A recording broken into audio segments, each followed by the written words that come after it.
पुणे गणेशोत्सव मंडळ नियोजन बैठकीमध्ये मोठा गोंधळ झाल्याचं समोर आलेलं आहे। बैठकीमध्ये आधी कुणी बोलावं यामुळे हा गोंधळ झाल्याचं समजतंय।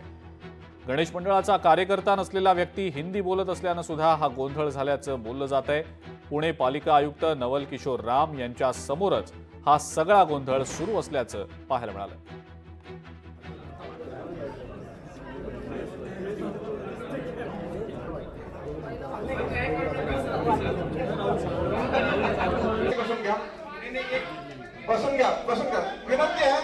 पुणे गणेशोत्सव मंडळ नियोजन बैठकीमध्ये गोंधळ झाल्याचं निदर्शनाला आलेलं आहे।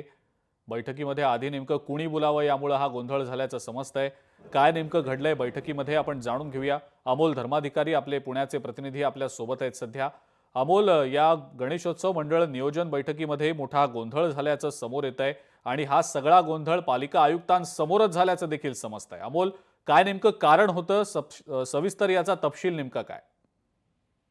खरं तर बैठकीच्या सुरुवातीलाच हा गोंधळ पाहायला मिळालेला आहे। एक व्यक्ती जो आहे, जो कुठल्याही गणेश मंडळाचा कार्यकर्ता नाहीये आणि जी माहिती मिळालेली आहे त्यानुसार तो सुरुवातीला हिंदी बोलत होता आणि त्यामुळेच त्याला त्या ठिकाणी अडवण्यात आलं आणि ही बैठक झाल्यानंतर तुम्ही तुमचं म्हणणं मांडा असं सांगण्यात आलं, पण त्या दरम्यानच हा गोंधळ आहे तो सुद्धा पाहायला मिळालेला होता। मुळात गणेश मंडळांची ही बैठक होती आणि या बैठकीमध्ये आगामी गणेशोत्सव कशा पद्धतीने साजरा करता येईल, निर्विघ्नपणे कसा पार पाडता येईल, या अनुषंगाने ही बैठक आयोजित करण्यात आलेली आहे।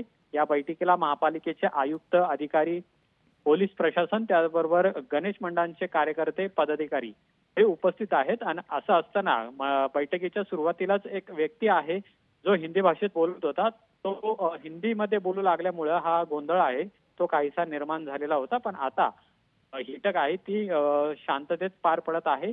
पोलीस फौजफाटा आहे तो सुद्धा सध्या जास्त ठेवण्यात आलेला आहे। कोणताही अनुचित प्रकार घडू नये आणि बैठक व्यवस्थितपणे पार पडावी यासाठी खबरदारी घेण्यात आलेली आहे। ठीक आहे अमोल, धन्यवाद सविस्तर माहिती दिली त्याबद्दल।